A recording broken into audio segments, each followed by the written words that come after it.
Hello everybody. I thought I'd have a look at some more false science claims by the Dawa apologists. This one is focusing on the supposed divine knowledge of bees. It's not too difficult, but it does expose how gullible Hamza is. The Qur'an speaking about how the bees are female and how they produce honey in their bellies, which wasn't known. And we used ChatGPT to see whether or not this was true.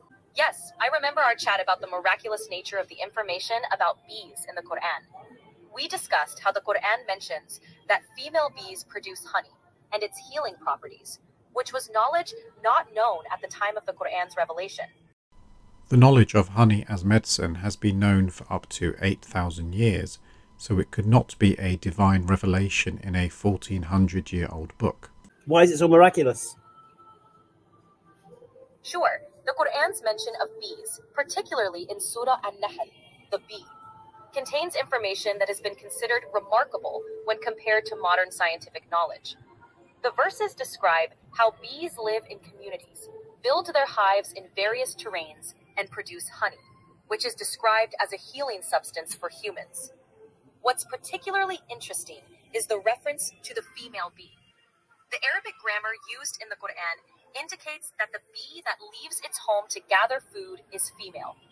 This is notable because in a bee colony, the worker bees that forage and produce honey are indeed female. At the time of the Qur'an's revelation, this detailed knowledge of bee behavior and biology was not known.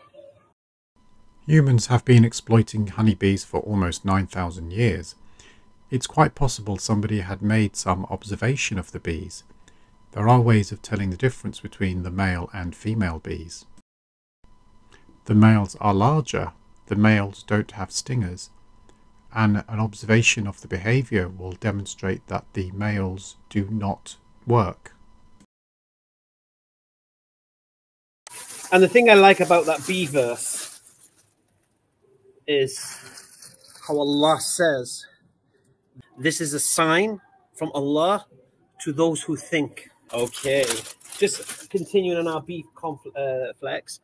Was there any way or shape or form that the information the Quran contains about bees could have been known in any of the details that the Quran mentions anywhere across any civilization, Egyptians, Romans, Greeks, or whatever, prior to the revelation of the Quran? Was this information available anywhere, even in Egyptian hieroglyphs, that could have been a source for Muhammad, peace be upon him, to plagiarize from? Is there anywhere at all? The specific details about bees mentioned in the Qur'an, such as the role of female bees in producing honey, do not appear to have been known or documented in detail by earlier civilizations like the Egyptians, Greeks, or Romans.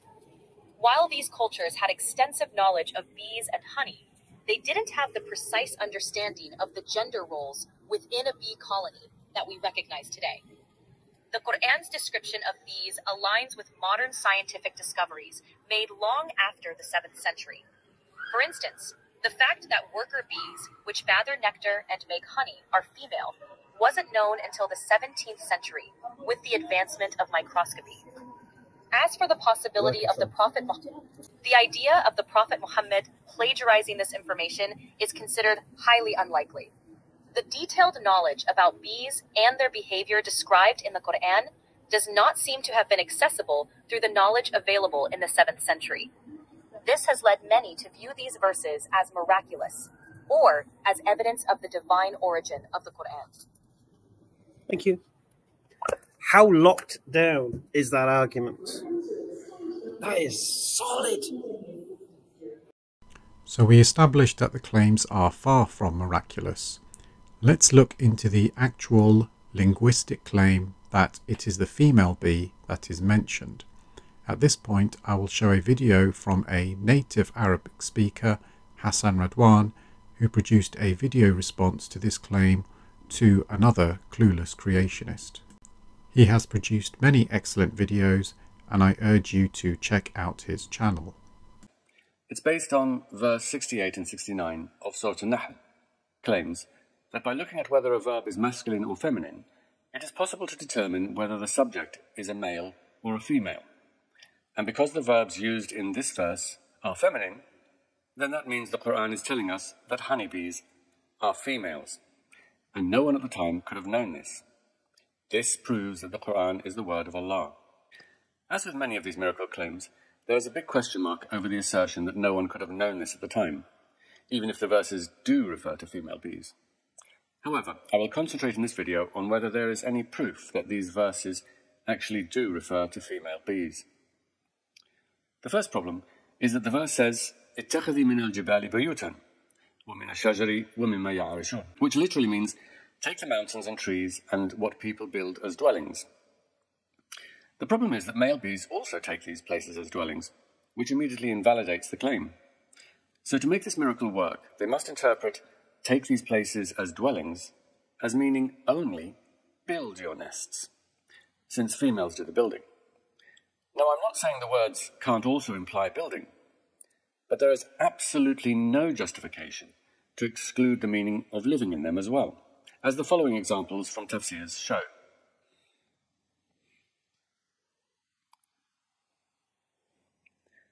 Those who make this miracle claim need to ask themselves this question. If it was indeed Allah's intention to only refer to the building of nests, then why didn't he say build instead of take? Why be general when he wanted to be specific? Why be vague when he wanted to be exact? You see, the problem about making very precise scientific claims based on language is that one has to produce very precise language to support it. Secondly, there is an even more serious problem with this miracle claim. Using female verbs simply doesn't mean the bees must be female. No one who knows Arabic would make such a ludicrous assertion. There are two grammatical genders in Arabic, masculine and feminine. However, grammatical gender doesn't always coincide with the real-life gender of the subject. This is especially true in the case of plurals, which refer to animals, insects, plants, and inanimate objects. These are normally grammatically feminine, regardless of what they refer to in real life. Nahl means bees in general, male and female. No one disputes that. The only way it could remotely be argued that this verse is speaking to female bees only would be if the word nahl is exclusively masculine, and so the use of feminine verbs would be unusual. So is nahl exclusively masculine? No. Nahl is a type of plural called ism al-jins al-jam'i, which means a collective or mass noun of species. It denotes the whole species, genus or group, male and female. It can be treated as grammatically masculine or feminine without it having anything to do with the actual gender of what is being referred to. In fact, more often than not, the Qur'an treats collective nouns as feminine, so it would be unusual if it was not in the feminine.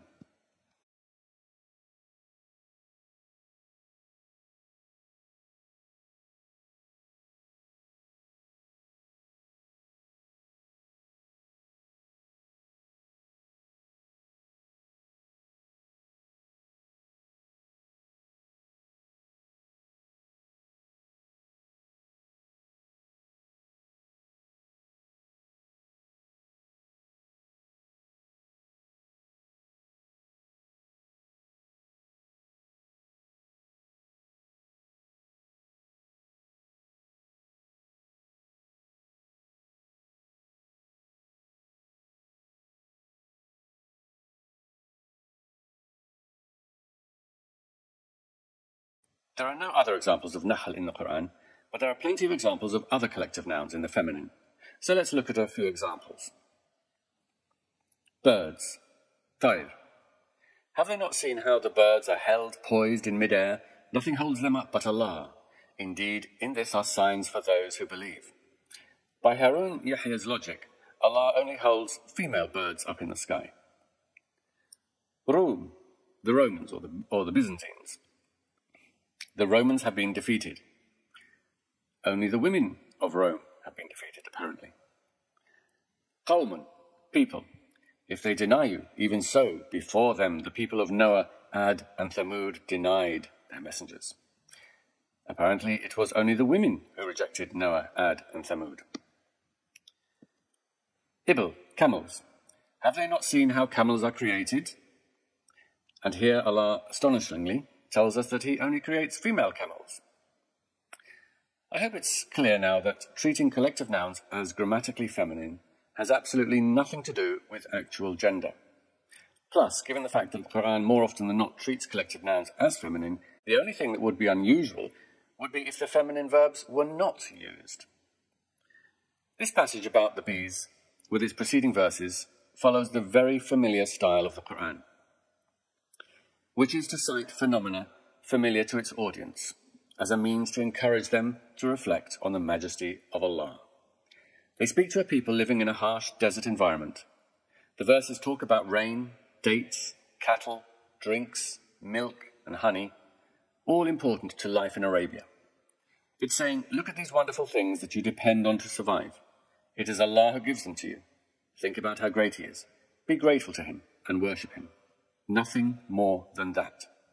No hidden scientific miracle, no coded message to some future eagle-eyed Muslim with a primary school science book in one hand and the Qur'an in the other.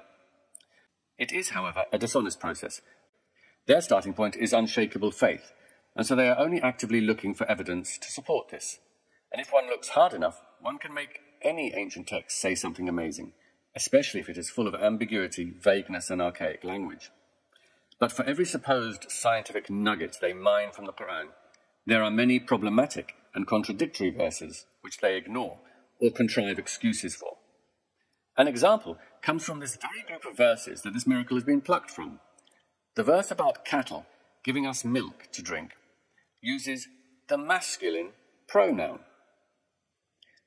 In fact, Harun Yahya would have a much stronger case to claim this as a miracle, since the word for cattle is not even a collective noun like nahl, which can take the masculine.